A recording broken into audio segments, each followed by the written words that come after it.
दूसरी बात ये है इसके अंदर कि कोई ये सोचे कि अनल हक मंत्र से उसमें या शक्ति आ गई थी, नहीं।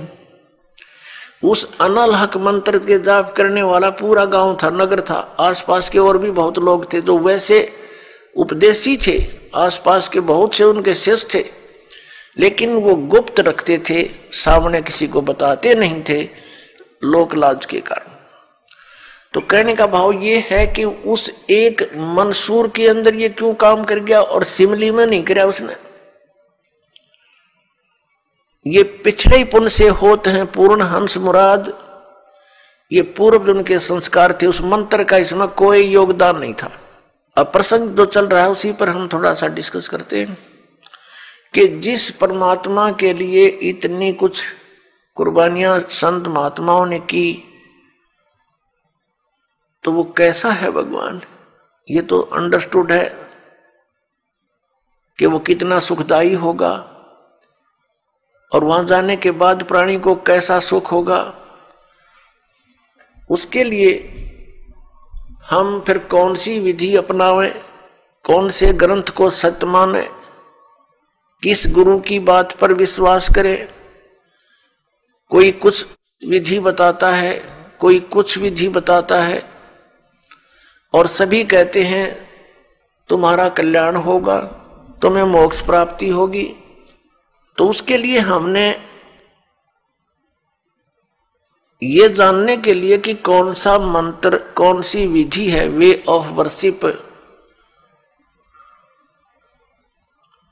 जो यथार्थ है।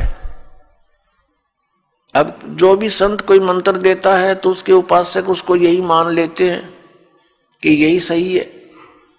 दूसरा बताता है नहीं ये मंत्र ठीक नहीं, ये विधि ठीक नहीं। तीसरा कहता है नहीं ये हमारे गुरुजी ने ऐसे बताया है, ये सही है। इसका निर्णय कैसे हो? जैसे किसी अपराध के ऊपर कुछ अधिवक्ता एडवोकेट आपस में डिस्कस करते हैं। एक कहता है इस अपराध के ऊपर ये धारा लगेगी, दूसरा कहता नहीं इसकी ये धारा बनती है, इसका ऑफेंस इस धारा के अंतर्गत है, तीसरा कहता नहीं इसके ऊपर ये अन्य धारा लगेगी। तो उन तीनों का फैसला कहाँ होगा कि कौन सी धारा के अंतर्गत ये ऑफेंस है? वो संविधान के अंदर देखा जाएगा और संविधान के अंदर जो लिखा है वो फाइनल है, वो धारा उसी के अंतर्गत वो ऑफेंस है, तो उसके ऊपर वही धारा होगी और उसी के आधार पर उस पर कार्रवाई कोर्ट में होगी, वो सही है। ठीक इसी प्रकार हमारे पवित्र जो शास्त्र हैं, सदग्रंथ हैं, ये सभी शास्त्र हैं जैसे पवित्र पांचों वेद। चार वेद तो ये वेल नोन है, ऋग्वेद, सामवेद, यजुर्वेद, अथर्ववेद। एक पांचवा वेद है, वो स्वयं परमेश्वर के द्वारा अपने मुख कमल से बोला जाता है।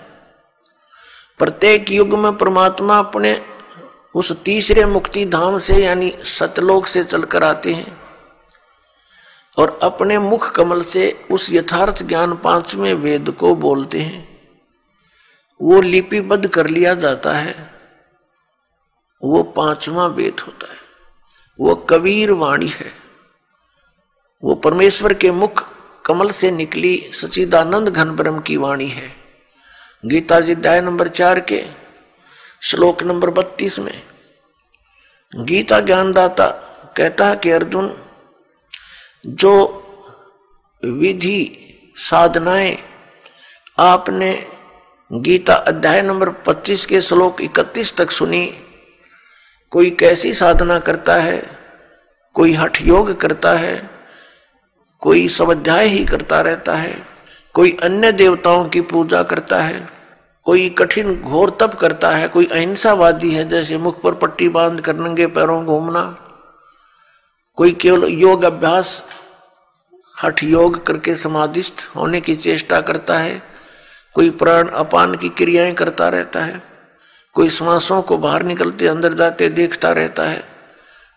इस प्रकार से सभी साधक अपनी अपनी साधनाओं को वो पाप नाश करने वाली जानते हैं, मोक्षदायक मानते हैं। यदि वो इनको गलत मान ले तो इनको छोड़ दे, क्योंकि भिन्न भिन्न साधनाएं और सभी कर रहे हैं और पाना एक परमात्मा को, तो ऐसा कभी नहीं हो सकता। उस परमात्मा के पाने की एक ही विधि है जो हमारे सदग्रंथों में विद्यमान है। तो उसके बाद बताया है कि ये सभी इस प्रकार के यज्ञ यानी धार्मिक अनुष्ठानों की जानकारी विस्तार के साथ, ये चौथे अध्याय के 32वें श्लोक में श्रीमद् भगवत गीता जी में लिखा है कि इस प्रकार के धार्मिक यज्ञों की जानकारी, यज्ञ माने धार्मिक अनुष्ठानों की जानकारी सच्चिदानंद घन ब्रह्म यानी ब्रह्मणे मुखे सच्चिदानंद घन ब्रह्म की वाणी में विस्तार के साथ कही गई है। और उसको जानने के उपरांत फिर तू सभी कर्म बंधन से मुक्त हो जाएगा। चौथे अध्याय के 34वें श्लोक में कहा कि वो तत्व ज्ञान जो परमात्मा ने अपने मुख कमल से बोला है वो तत्व ज्ञान है। उस तत्व ज्ञान को तू तत्वदर्शी संतों के पास जाकर समझ। वो तत्वदर्शी संत तुझे उस परमात्म तत्व का ज्ञान कराएंगे। इससे एक तो ये सिद्ध हो गया कि गीता ज्ञानदाता कंप्लीट नॉलेज, स्पिरिचुअल नॉलेज नहीं रखता। उसने ऑप्शन छोड़ दिया कि वो यथार्थ ज्ञान उस परमात्म तत्व का 18वें अध्याय के 62वें श्लोक में गीता ज्ञानदाता जिस अन्य परमात्मा की शरण में जाने को कह रहा है, उसकी जानकारी कहते हैं उस तत्वदर्शी संतों के पास जाकर समझ, वो बतावेंगे। गीता ज्ञानदाता नहीं जानता। तो वहां क्या बताया है कि वो सच्चिदानंद घन ब्रह्म की वाणी वो सूक्ष्म वेद है। यहां गीतानुवादकर्ताओं ने चौथे अध्याय के 32वें श्लोक में अनर्थ कर दिया। ब्रह्मणे मुखे एक शब्द है इसके अंदर मूल पाठ में, उन्होंने इसका अर्थ गलत कर दिया, वेद की वाणी लिख दिया। नहीं, वेद ज्ञान तो गीता ज्ञानदाता बोल ही रहा है। जिनको तुम वेद मानते हो, चारों वेदों का एक सारांश है ये श्रीमद् भगवत गीता। कोड वर्डों में है, अधिकतर संक्षेप में है। तो वो तो बोल ही रहा है, वो खुद कह रहा है कि 5वां जो वेद है उसके अंदर वो लिपिबद्ध है, वो तत्व ज्ञान है। उसको तत्वदर्शी संतों के पास जाकर समझ और फिर जैसा वो बतावे ऐसे कर। तो पुण्यात्मा, हमारे सदग्रंथ कौन से हैं जो परमात्मा का विधान है और जिन पर हम विश्वास करेंगे और करना चाहिए? हमारे सदग्रंथ यानी शास्त्र कहो, सदशास्त्र कहो, ये कौन कौन से हैं? पवित्र 5 वेद, 4 वेद तो अंडरस्टूड है, 5वां ही आपको बता दिया सूक्ष्म वेद। और श्रीमद् भगवत गीता इन 4 वेदों का सारांश है और 5वें का इसमें हिंट दिया है। ये तो है गॉड गिवन स्पिरिचुअल नॉलेज, परमात्मा दत्त, प्रभु दत्त है, ये ब्रह्म दत्त है ये। और फिर 18 पुराण ये अध्यात्म ज्ञान को समझने के लिए सहयोगी हैं।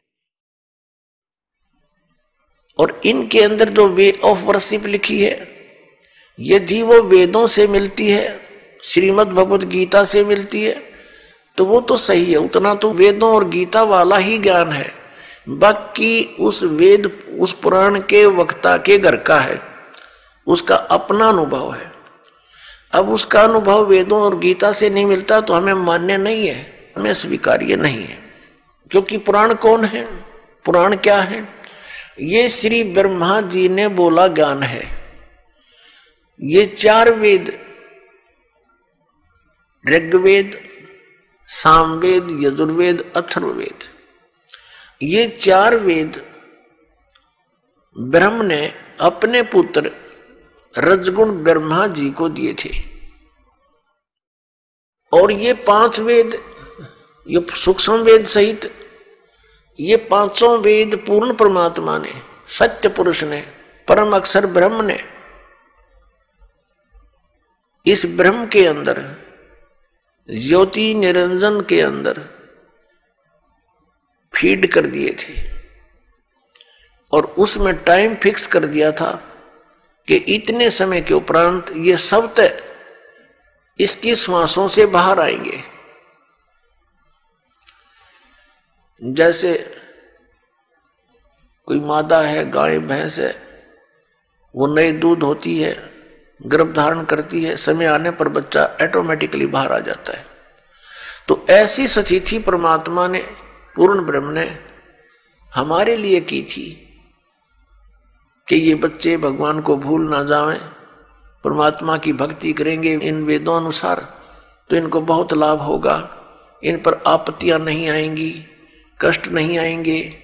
ये गलती से काल के साथ चले गए हैं। वो 5 वेद जब इसके श्वासों के द्वारा, ब्रह्म के श्वासों के द्वारा निकले तो इसने उनमें देखा कैसा ज्ञान है भगवान ने दिया है, तो उसने वेदों को पढ़ा तो 5वां वेद था, उसमें सारांश था, 4 वेदों का निष्कर्ष था और पूर्ण परमात्मा की जानकारी और उसकी वे ऑफ वर्शिप, पूजा की विधि भी लिखी थी। वो घबरा गया कि इन प्राणियों को जो मेरे अंतर्गत आगे हैं, इनको यदि पूर्ण परमात्मा का और वहां के सुख का ज्ञान हो गया तो ये सब भाग जाएंगी ऐसी साधना करके। इसलिए इसने उस 5वें वेद को नष्ट कर दिया। 4 वेद दे दिए जिनमें गोलमोल ज्ञान है। गोलमोल का अर्थ क्या है, भावार्थ क्या है कि इसमें महिमा तो है परम अक्षर ब्रह्म की और केवल पूजा की विधि है ब्रह्म तक की। जैसे यजुर्वेद अध्याय नंबर 40 के मंत्र नंबर 15 में लिखा है कि ओम कर्तु समर किलबे समर कर्तुम समर। ओम नाम का जाप काम करते करते सिमरण करो, विशेष कसक के साथ सिमरण करो, श्रद्धा के साथ, पूरी आस्था के साथ, और मनुष्य जीवन का मूल कार्य जानकर ओम नाम का स्मरण करो। ओम नाम ब्रह्म का और महिमा इसमें बता रखी है, परम अक्षर ब्रह्म है जिसकी पूजा से पूर्ण मोक्ष होता है, उसके ऐसे चिन्ह हैं, वो ऐसी लीला करता है। अपने आत्मा दास के सत्संग में मुख्य तौर पर 3 ब्रह्म होते हैं, 3 ब्रह्म यानी 3 प्रभु, 3 पुरुष। एक सरब्रह्म, एक अक्षर ब्रह्म, एक परम अक्षर ब्रह्म। दूसरे शब्दों में एक सरपुरुष, एक अक्षर पुरुष और एक परम अक्षर पुरुष।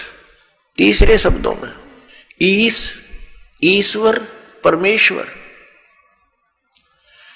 ये 3 मुख्य प्रभु हैं। मुख्य तो वैसे एक है, लेकिन हमारे सदग्रंथों में जो विशेष ज्ञान दिया है इन तीनों के विषय में। और इसके पश्चात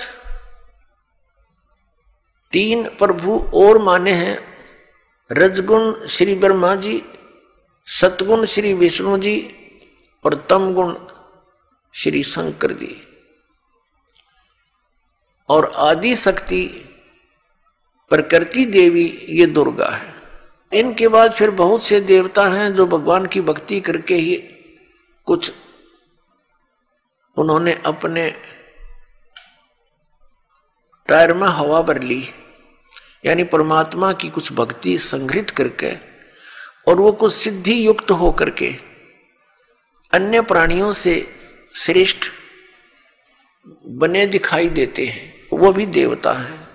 यानी श्री ब्रह्मा जी, रजगुण श्री विष्णु, सतगुण श्री शिव जी, तमोगुण ये अन्य देवताओं में हैं, और ये हमारे इस तत्व ज्ञान के अंदर मुख्य तौर पर प्रभु नहीं गिने जाते।